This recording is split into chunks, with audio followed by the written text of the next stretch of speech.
ਦਰਸ਼ਕੋ ਅੱਜ ਆਪਾਂ ਪਹੁੰਚੇ ਹਾਂ ਨਿਊ ਰੂਬੀ ਹਸਪੀਟਲ ਜਲੰਧਰ ਦੇ ਵਿੱਚ। ਤੇ ਜਿਵੇਂ ਕਿ ਆਪਾਂ ਪਿੱਛੇ ਵੀ ਇਸ ਹਸਪੀਟਲ ਦੀ ਕਵਰੇਜ ਕੀਤੀ ਸੀ ਕੋਵਿਡ ਦੇ ਦੌਰਾਨ, ਤੇ ਉਦੋਂ ਤੁਹਾਨੂੰ ਦਿਖਾਇਆ ਸੀ ਇੱਥੋਂ ਦਾ ਪ੍ਰਬੰਧਨ, ਇੱਥੋਂ ਦੀ ਸਾਫ਼ ਸਫਾਈ, ਇੱਥੋਂ ਦੇ ਸਟਾਫ ਦੀ ਡੀਲਿੰਗ ਬੜੀ ਸੌਫਟ ਸਪੋਕਨ ਇੱਥੋਂ ਦਾ ਸਟਾਫ ਆ। ਐਂਡ ਅੱਜ ਅਸੀਂ ਤੁਹਾਨੂੰ ਦਿਖਾ ਰਹੇ ਹਾਂ ਕਿ ਅਚਾਨਕ ਹੀ ਅਸੀਂ ਇੱਥੇ ਪਹੁੰਚੇ ਤੇ ਡਾਕਟਰ ਸਾਹਿਬ ਦੇ ਰੁਝੇਵੇਂ ਦਿਖਾ ਰਹੇ ਹਾਂ। ਇਹ ਜਿਵੇਂ ਪਿਛਲੀ ਵੀਡੀਓ ਦੇ ਵਿੱਚ ਕਵਰੇਜ ਕੀਤੀ ਸੀ ਉਸੇ ਤਰ੍ਹਾਂ ਅੱਜ ਇਹ ਡਾਕਟਰ SP ਗਰੋਵਰ ਜੀ ਇਹ ਮੇਨ ਨੇ ਇੱਥੋਂ ਦੇ, ਔਰ ਮਰੀਜ਼ਾਂ ਦਾ ਜਿਹੜਾ ICU ਦੇ ਵਿੱਚ ਹਾਲ ਚਾਲ ਪੁੱਛ ਰਹੇ ਨੇ, ਮਰੀਜ਼ਾਂ ਨੂੰ ਚੈੱਕ ਕਰ ਰਹੇ ਨੇ। ਤੇ ਪੇਸ਼ੈਂਟ ਟੂ ਪੇਸ਼ੈਂਟ ਜਾ ਕੇ ਸਤਿ ਸ਼੍ਰੀ ਅਕਾਲ ਡਾਕਟਰ ਸਾਹਿਬ। ਅੱਜ ਅਚਾਨਕ ਫਿਰ ਅਸੀਂ ਦੁਬਾਰਾ ਤੁਹਾਡੇ ਜਿਹੜੇ ਪਹੁੰਚ ਗਏ ਹਸਪੀਟਲ ਦੇ ਵਿੱਚ। ਤੇ ਕੋਵਿਡ ਦੇ ਦੌਰਾਨ ਅਸੀਂ ਇੱਥੋਂ ਦੀ ਕਵਰੇਜ ਕੀਤੀ ਸੀ ਕਿ ਇੱਥੋਂ ਦੀ ਜਿਹੜੀ ਸਟਾਫ ਦੀ ਡੀਲਿੰਗ ਸੀਗੀ ਬਹੁਤ ਅੱਛੀ, ਲੋਕਾਂ ਨੇ ਪਸੰਦ ਕੀਤੀ, ਔਰ ਇੱਥੋਂ ਦੀ ਸਾਫ਼ ਸਫਾਈ ਹਸਪੀਟਲ ਦੀ, ਡਾਕਟਰਸ ਦਾ ਜਿਹੜਾ ਨਰਮਈ ਵਾਲਾ ਪੇਸ਼ੈਂਟ ਦੇ ਨਾਲ ਵਤੀਰਾ। ਉਹ ਅੱਜ ਅਸੀਂ ਅਚਾਨਕ ਹੀ ਛਾਪਾ ਮਾਰਿਆ ਕਿ ਡਾਕਟਰ ਸਾਹਿਬ ਨੂੰ ਦੇਖੀਏ ਕਿ ਸੱਚਮੁੱਚ ਹੀ ਹੈ, ਤੇ ਬਹੁਤ ਅੱਛਾ ਲੱਗਿਆ ਜਾਣ ਕੇ। ਤੇ ਡਾਕਟਰ ਸਾਹਿਬ ਅੱਜ ਜਿਹੜਾ ਕਿਡਨੀ ਵਰਲਡ ਡੇ ਹੈਗਾ, ਤੇ ਉਹਦੇ ਬਾਰੇ ਆਪਾਂ ਥੋੜ੍ਹੀ ਜਿਹੀ ਡਿਟੇਲ ਸਾਂਝੀ ਕਰੀਏ, ਭਾਵੇਂ ਕਿ ਤੁਹਾਡਾ ਬਹੁਤ ਜ਼ਿਆਦਾ 10 ਤਰੀਕ 10 ਮਾਰਚ ਵਰਲਡ ਕਿਡਨੀ ਡੇ ਹੈ ਜੀ। ਪੂਰੇ ਵਰਲਡ ਦੇ ਵਿੱਚ ਇਹ ਦਿਨ ਮਨਾਇਆ ਜਾਂਦਾ ਹੈ। ਇਹਦਾ ਪਰਪਸ ਇਹ ਹੈ ਵੀ ਅਸੀਂ ਲੋਕਾਂ ਨੂੰ ਕਿਡਨੀਆਂ ਦੀਆਂ ਬਿਮਾਰੀਆਂ ਬਾਰੇ, ਗੁਰਦਿਆਂ ਦੀਆਂ ਬਿਮਾਰੀਆਂ ਬਾਰੇ ਅਵੇਅਰ ਕਰਨਾ ਹੈ। ਬਾਈ ਚਾਂਸ ਜਿਹੜੇ ਮੈਂ ਮਰੀਜ਼ ਕੋਲ ਖੜਾ ਵਾਂ, ਇਹਦਾ ਨਾਮ ਪੂਜਾ ਹੈ, ਇਹ ਵੀ ਇੱਕ ਕਿਡਨੀ ਦੀ ਪੇਸ਼ੈਂਟ ਹੈ, ਜਿਹਨੂੰ ਕੋਈ ਪਹਿਲਾਂ ਪਤਾ ਹੀ ਨਹੀਂ ਸੀ ਕਿ ਮੈਨੂੰ ਕਿਡਨੀ ਦੀ ਪ੍ਰੋਬਲਮ ਹੈ, ਤੇ ਸਾਹ ਚੜ੍ਹਦਾ ਸੀ ਇਹਨੂੰ। ਤੇ ਜਦੋਂ ਟੈਸਟ ਟੁਸਟ ਹੋਏ ਤੇ ਪਤਾ ਲੱਗਾ ਕਿ ਇਹਦੀਆਂ ਦੋਨੋਂ ਕਿਡਨੀਜ਼ ਕੰਮ ਨਹੀਂ ਕਰ ਰਹੀਆਂ, ਔਰ ਉਹਦੇ ਕਰਕੇ ਇਹਦੇ ਸਰੀਰ 'ਤੇ ਸੋਜਾ ਪੈ ਗਿਆ, ਔਰ ਇਹਦਾ ਬਲੱਡ ਯੂਰੀਆ ਕ੍ਰੈਟਿਨਿਨ ਵੱਧ ਗਿਆ, ਔਰ ਇਹਨੂੰ ਸਾਹ ਬਹੁਤ ਚੜ੍ਹਦਾ, ਪਰ ਸਰੀਰ ਦੇ ਵਿੱਚ ਪਾਣੀ ਭਰਿਆ ਹੋਇਆ ਕੰਮ। ਤੇ ਵਰਲਡ ਕਿਡਨੀ ਦਾ ਇਸ ਵਾਰੀ ਦਾ ਥੀਮ ਹੈ ਕਿ ਕਿਡਨੀ ਹੈਲਥ ਫਾਰ ਆਲ। ਅਸੀਂ ਚਾਹੁੰਦੇ ਹਾਂ doctors all over the world ਕਿ kidney health for all and bridge the knowledge gap to better kidney care. ਜਿਹੜਾ ਨੌਲੇਜ ਗੈਪ ਹੋਇਆ ਹੈ, ਲੋਕਾਂ ਨੂੰ ਅਵੇਅਰਨੈਸ ਨਹੀਂ ਹੈ ਕਿਡਨੀ ਦੀਆਂ ਡਿਜ਼ੀਜ਼ਸ ਬਾਰੇ ਕਿ ਕਿਉਂ ਹੁੰਦੀ ਹੈ, ਉਹ ਗੈਪ ਫਿਲ ਕਰੋ ਅਤੇ ਇਸ ਤਰੀਕੇ ਦੇ ਨਾਲ ਅਸੀਂ ਲੋਕਾਂ ਨੂੰ ਅਵੇਅਰ ਕਰਾਈਏ ਤਾਂ ਜੋ ਕਿਡਨੀ ਦੀ ਹੈਲਥ ਅੱਛੀ ਰਹੇ। ਹਰੇਕ ਬੰਦੇ ਦੀ ਵਿੱਚ ਗੁਰਦਿਆਂ ਦੀ ਹੈਲਥ ਅੱਛੀ ਰਹੇਗੀ ਤੇ ਕਿਡਨੀ ਵੀ ਠੀਕ ਕੰਮ ਕਰੇਗੀ ਤੇ ਸਰੀਰ ਵੀ ਠੀਕ ਰਹੇਗਾ। ਇਹ ਪੇਸ਼ੈਂਟ ਵੀ ਕਿਡਨੀ ਡਿਜ਼ੀਜ਼ ਦਾ, ਇਹ ਸਰਜੀਕਲ ਪੇਸ਼ੈਂਟ ਹੈ, ਇਹਦੇ ਕਿਡਨੀ ਦੇ ਵਿੱਚ ਪਸ ਭਰ ਗਈ ਸੀ, ਉਹ ਪਸ ਡਰੇਨ ਕੀਤੀ ਤੇ ਪੇਸ਼ੈਂਟ ਠੀਕ ਹੋਣਾ ਸ਼ੁਰੂ ਹੋ ਗਿਆ। ਜਿਹੜੇ ਅਸੀਂ ਮੇਨ ਮੋਟੇ ਕਾਰਨ ਗਿਣਦੇ ਹਾਂ ਕਿਡਨੀ ਡਿਜ਼ੀਜ਼ ਦੇ, ਉਹ ਹਨ ਸ਼ੂਗਰ ਸਭ ਤੋਂ ਪਹਿਲਾਂ, number 2 blood pressure, number 3 infections.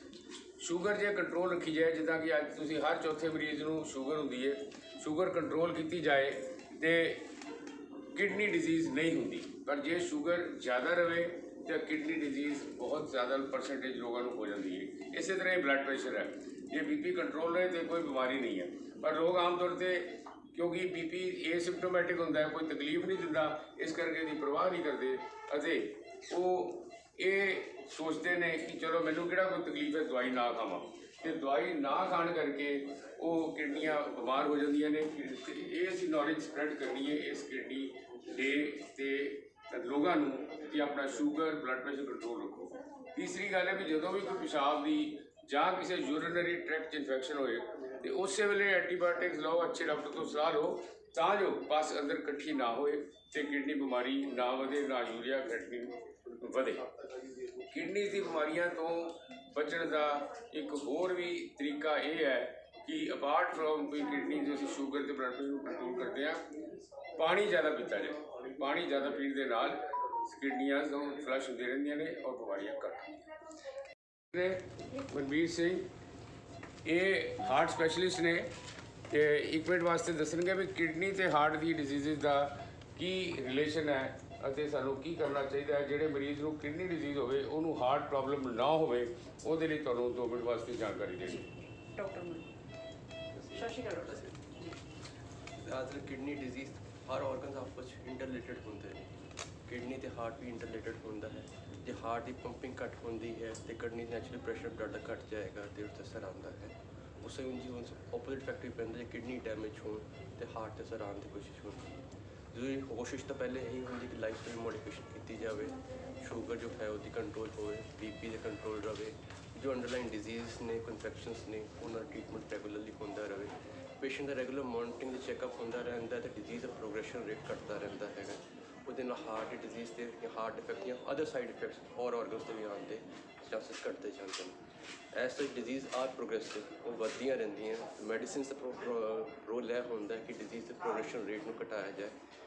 ਹਰ ਵਾਰ ਕਿਉਰੇਬਲ ਨਹੀਂ ਹੁੰਦੀ, but it prolongs the life of the patient and makes the life comfortable. That is the most important. Thank you doctor, thank you. So ਇਹ ਸਨ doctor Manveer ਜੀ, ਜਿਨ੍ਹਾਂ ਨੇ heart ਦੇ ਬਾਰੇ 'ਚ ਕਾਫੀ ਸਾਰੀ ਨੌਲੇਜ ਦਿੱਤੀ। Thank you. ਦਰਸ਼ਕੋ, ਜਿਵੇਂ ਕਿ ਤੁਸੀਂ ਜਾਣਦੇ ਆ, ਆਪਾਂ ਪਹਿਲਾਂ ਵੀ ਕੋਵਿਡ ਦੇ ਦੌਰਾਨ ਕਵਰੇਜ ਕੀਤੀ ਸੀ ਇਸ ਹਸਪੀਟਲ ਦੀ ਜਿਹੜੀ ਪੇਸ਼ੈਂਟ ਦੇ ਨਾਲ ਡੀਲਿੰਗ ਸੀ, ਇੱਥੋਂ ਦੀ ਸਫਾਈ ਸੀ, ਉਹ ਤੁਹਾਨੂੰ ਦਿਖਾਈ ਸੀ। ਅਤੇ ਅੱਜ ਜਿਹੜਾ ਵਿਸ਼ਵ ਕਿਡਨੀ ਡੇ ਦੇ ਮੌਕੇ 'ਤੇ ਸਪੈਸ਼ਲ ਡੇ ਹੈ, ਅਸੀਂ ਫਿਰ ਅੱਜ ਡਾਕਟਰ ਸਾਹਿਬ ਨੂੰ ਇਸ ਸੰਬੰਧ ਦੇ ਵਿੱਚ ਉਹਨਾਂ ਦੇ ਵਿਊ ਜਾਣਾਂਗੇ। ਡਾਕਟਰ SP ਗਰੋਵਰ ਜੀ ਦੇ ਨਿਊ ਰੂਬੀ ਹਸਪੀਟਲ ਜਲੰਧਰ ਤੋਂ। ਸੋ ਉਹਨਾਂ ਦੇ ਆਪਾਂ ਵਿਚਾਰ ਜਾਣਾਂਗੇ। ਡਾਕਟਰ ਸਾਹਿਬ, ਵਿਸ਼ਵ ਕਿਡਨੀ ਡੇ ਦਾ ਮਤਲਬ ਕੀ ਹੈ ਅਤੇ ਇਹ ਕਦੋਂ ਤੋਂ ਮਨਾਉਣੀ ਸ਼ੁਰੂ ਕੀਤੀ ਹੈ ਜਿਹੜਾ ਵਰਲਡ ਨੇ, ਅਤੇ ਇਹਦਾ ਅਸਲ ਮਨੋਰਥ ਕੀ ਹੈ? ਇਹਦੇ ਬਾਰੇ ਡਿਟੇਲ ਸਾਡੀ ਜਾਣਕਾਰੀ ਦੀ ਸਾਂਝ ਪਾਓ ਦਰਸ਼ਕਾਂ ਦੇ ਨਾਲ। ਸਤਿ ਸ਼੍ਰੀ ਅਕਾਲ ਜੀ। ਵਰਲਡ ਕਿਡਨੀ ਡੇ 10 ਮਾਰਚ ਨੂੰ ਹਰ ਸਾਲ ਮਨਾਇਆ ਜਾਂਦਾ ਹੈ। ਇਹ ਪਿਛਲੇ ਘੱਟੋ ਘੱਟ 30-32 ਸਾਲ ਤੋਂ ਮਨਾਇਆ ਜਾ ਰਿਹਾ ਹੈ। ਵਰਲਡ ਕਿਡਨੀ ਡੇ ਦਾ ਹਰ ਸਾਲ ਇੱਕ ਨਵਾਂ ਸਲੋਗਨ ਹੁੰਦਾ ਹੈ, ਨਵਾਂ ਥੀਮ ਹੁੰਦਾ ਹੈ। ਇਸ ਦਾ ਪਰਪਸ ਹੈ ਲੋਕਾਂ ਦੇ ਵਿੱਚ ਕਿਡਨੀ ਡਿਜ਼ੀਜ਼ ਬਾਰੇ ਅਵੇਅਰਨੈਸ ਕ੍ਰੀਏਟ ਕਰਨੀ। ਜਿਵੇਂ ਕਿ ਤੁਹਾਨੂੰ ਸਭ ਨੂੰ ਪਤਾ ਹੈ ਕਿ ਗੁਰਦਿਆਂ ਦੀਆਂ ਬਿਮਾਰੀਆਂ, ਕਿਡਨੀਜ਼ ਦੀਆਂ ਬਿਮਾਰੀਆਂ ਬਹੁਤ ਜ਼ਿਆਦਾ ਵੱਧ ਗਈਆਂ ਨੇ, ਔਰ ਜੇ ਅਰਲੀ ਸਟੇਜਸ ਦੇ ਵਿੱਚ ਇਹਦਾ ਧਿਆਨ ਨਾ ਕੀਤਾ ਜਾਏ ਤੇ ਇਹ ਬਿਮਾਰੀ ਜਾਨਲੇਵਾ ਹੁੰਦੀ ਹੈ। ਔਰ ਪਹਿਲੇ ਮੈਡੀਕਲ ਟ੍ਰੀਟਮੈਂਟ ਚੱਲਦੀ ਰਹਿੰਦੀ ਹੈ, ਫਿਰ ਹਰੇਕ ਮਰੀਜ਼ ਨੂੰ ਡਾਇਲਿਸਿਸ ਕਰਨਾ ਪੈਂਦਾ ਹੈ, ਔਰ ਡਾਇਲਿਸਿਸ ਵੀ ਲਾਈਫ ਲੌਂਗ ਪ੍ਰੋਸੈਸ ਹੋ ਜਾਂਦਾ ਹੈ। ਅਤੇ ਇਸ ਕਰਕੇ ਇਹ ਵਰਲਡ ਦੇ ਵਿੱਚ ਕਿਡਨੀ ਡੇ ਮਨਾਇਆ ਜਾਂਦਾ ਹੈ ਤਾਂ ਜੋ ਜਿਹੜੇ ਲੋਕ ਪੋਟੈਂਸ਼ੀਅਲ ਨੇ ਕਿਡਨੀ ਬਿਮਾਰੀ ਡਿਵੈਲਪ ਕਰਨ ਦੇ, ਜਿਨ੍ਹਾਂ ਨੂੰ ਹੋ ਸਕਦੀ ਹੈ, ਉਹਨਾਂ ਨੂੰ ਅਵੇਅਰ ਕੀਤਾ ਜਾਏ ਤਾਂ ਜੋ ਉਹ ਆਪਣਾ ਧਿਆਨ ਰੱਖ ਕੇ ਦਵਾਈਆਂ ਨਾਲ ਜਾਂ ਐਕਸਰਸਾਈਜ਼ ਨਾਲ ਜਾਂ ਆਪਣੇ ਸਿਹਤ ਦਾ ਧਿਆਨ ਰੱਖ ਕੇ ਕਿਡਨੀ ਬਿਮਾਰੀ ਤੋਂ ਬਚ ਸਕਣ।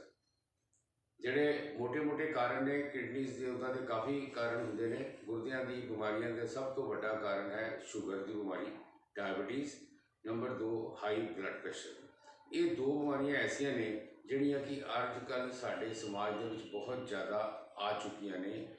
ਕਈ ਰੀਜ਼ਨ ਨੇ, ਜਿਵੇਂ ਕਿ ਸਾਡਾ ਖਾਣ ਪੀਣ ਦਾ ਤਰੀਕਾ ਬਹੁਤ ਗਲਤ ਹੋ ਗਿਆ ਹੈ। ਫਾਸਟ ਫੂਡਸ ਜ਼ਿਆਦਾ ਖਾਏ ਜਾਂਦੇ ਨੇ, ਔਰ ਸਾਡੀਆਂ ਜਿਹੜੀਆਂ ਆਮ ਦੂਸਰੀਆਂ ਸਬਜ਼ੀਆਂ ਅਤੇ ਹੋਰ ਚੀਜ਼ਾਂ ਨੇ, ਉਹਨਾਂ 'ਚ ਵੀ ਖਾਦਾਂ ਦਾ ਇਸਤੇਮਾਲ ਜ਼ਿਆਦਾ ਹੋਣਾ ਸ਼ੁਰੂ ਹੋ ਗਿਆ, ਔਰ ਸਾਡੀ ਐਕਸਰਸਾਈਜ਼ ਜਿਹੜੀ ਬਿਲਕੁਲ ਘੱਟ ਗਈ, ਸੈਡੈਂਟਰੀ ਲਾਈਫ ਹੋ ਗਈ। ਆਮ ਅਸੀਂ ਲੋਕ ਸਾਰੇ ਦਫ਼ਤਰਾਂ 'ਚ ਬੈਠ ਕੇ, ਕੁਰਸੀਆਂ 'ਤੇ ਬੈਠ ਕੇ ਕੰਮ ਕਰਦੇ ਨੇ ਅਤੇ ਵਰਜਿਸ਼ ਵੱਲ ਧਿਆਨ ਨਹੀਂ ਦਿੰਦੇ। ਇਹ 3-4 ਚੀਜ਼ਾਂ ਦੇ ਕਾਰਨ ਇੱਕ ਹੋਰ ਕਾਰਨ ਡਿਵੈਲਪ ਹੋ ਗਿਆ ਨਾਲ ਹੀ, ਉਹ ਹੋ ਗਿਆ ਹੈਰੇਡੀਟਰੀ। ਜਿਹੜੇ ਬੰਦਿਆਂ ਨੂੰ ਸ਼ੂਗਰ ਹੁੰਦੀ ਹੈ, ਉਹਨਾਂ ਦੀ ਫੈਮਿਲੀ ਦੇ ਵਿੱਚ ਸ਼ੂਗਰ ਚਲੀ ਜਾਂਦੀ।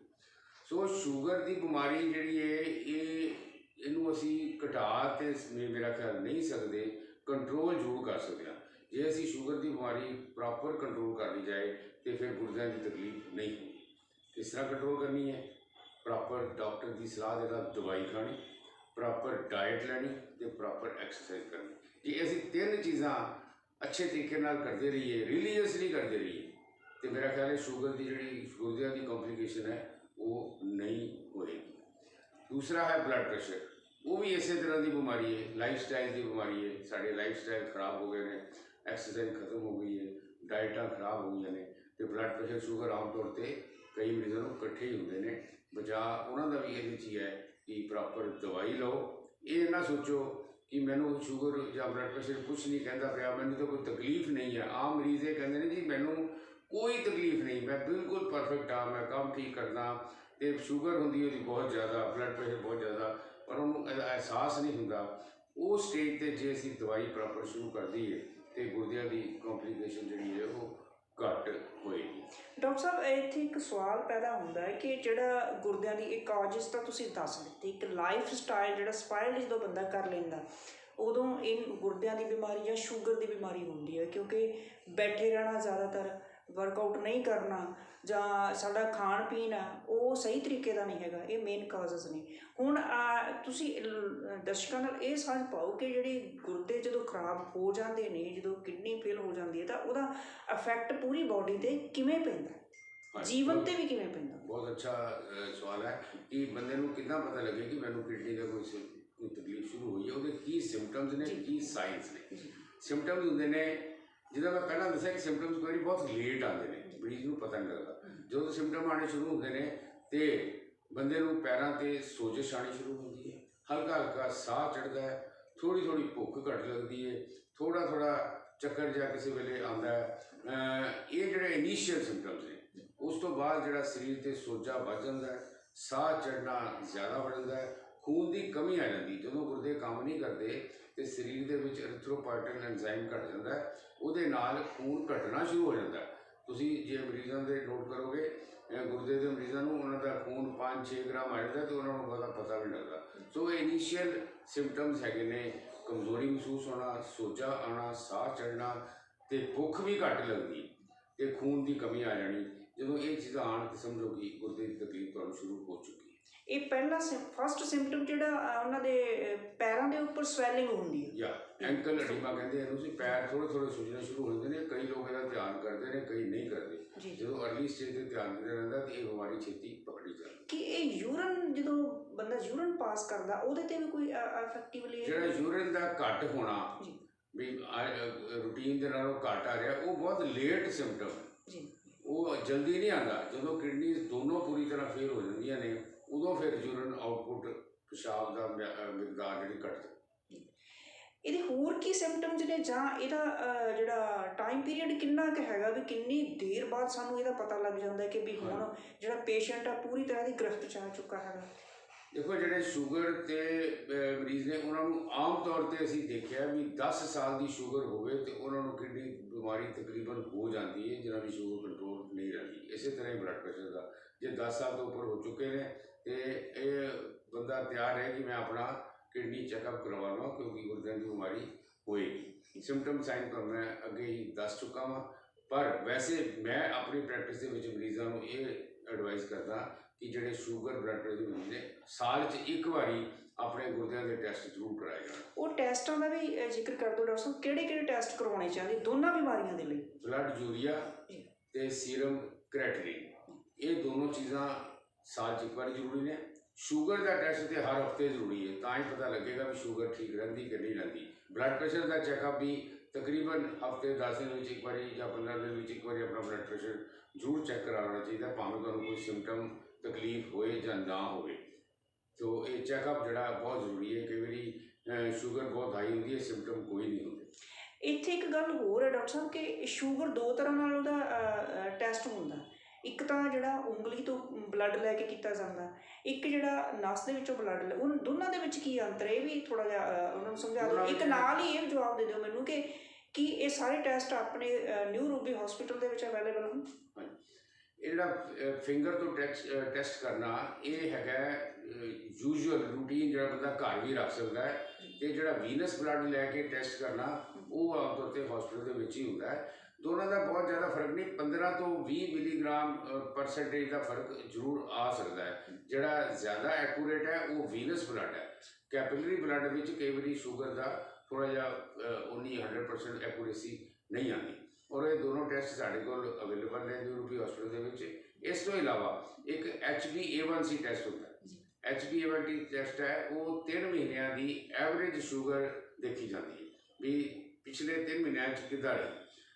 ਉਹ ਜ਼ਰੂਰ 3 ਮਹੀਨੇ ਬਾਅਦ ਚੈੱਕ ਕਰਾਉਣੀ ਚਾਹੀਦੀ ਹੈ। ਸ਼ੂਗਰ ਫਾਸਟਿੰਗ ਵੀ ਕਰਨੀ ਚਾਹੀਦੀ ਟੈਸਟ, ਤੇ ਖਾਣਾ ਪੀਣਾ ਖਾਣ ਤੋਂ ਬਾਅਦ PP ਸ਼ੂਗਰ ਜਿਹਨੂੰ ਕਹਿੰਦੇ ਆ, ਖਾਣੇ ਤੋਂ 2 ਘੰਟੇ ਬਾਅਦ ਉਹ ਵੀ ਚੈੱਕ ਕਰਨੀ ਚਾਹੀਦੀ। ਇਹ ਨਾਰਮਲ ਰਹਿੰਦੀਆਂ ਨੇ ਤਾਂ ਅਸੀਂ ਸੋਚਦੇ ਹਾਂ ਵੀ ਸਾਡੀ ਜਿਹੜੀ ਸ਼ੂਗਰ ਹੈ ਉਹ ਕੰਟਰੋਲ ਆ ਗਈ ਹੈ।